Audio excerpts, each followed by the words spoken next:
গাজীপুর নগরের বুটবাজার এলাকায় একটি বহুতল ভবনে গ্যাস লিকেজ থেকে বিস্ফোরণের ঘটনায় মুক্তা আক্তার নামে এক নারী দগ্ধ হয়েছেন। মঙ্গলবার সকাল সোয়া ৫টার দিকে এই দুর্ঘটনা ঘটে। বিস্তারিত থাকছে এম এ আজিজের প্রতিবেদনে।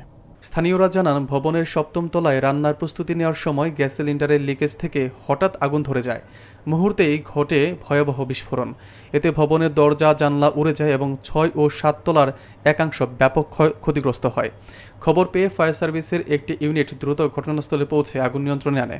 দগ্ধ অবস্থায় মুক্তা আক্তারকে প্রথমে গাজীপুরের শহীদ তাজউদ্দিন আহমদ মেডিকেল কলেজ হাসপাতালে ভর্তি করা হয়। সেখান থেকে তাকে আশঙ্কাজনক অবস্থায় ঢাকা জাতীয় বার্ন ও প্লাস্টিক সার্জারি ইনস্টিটিউটে স্থানান্তর করা হয়। চিকিৎসকরা জানিয়েছেন, মুক্তার শরীরে প্রায় ৪০% দগ্ধ হয়েছে। স্থানীয় বাসিন্দারা জানান, গ্যাস লাইনের নিয়মিত তদারকি না থাকায় প্রায়ই দুর্ঘটনার আশঙ্কা থাকে। বিষয়টি তদন্ত করে প্রয়োজনীয় পদক্ষেপ নেওয়ার দাবি জানিয়েছেন তারা। বিস্ফোরণের কারণ খতিয়ে দেখতে ঘটনাস্থলে তদন্ত চালাচ্ছেন সংশ্লিষ্ট সংস্থা।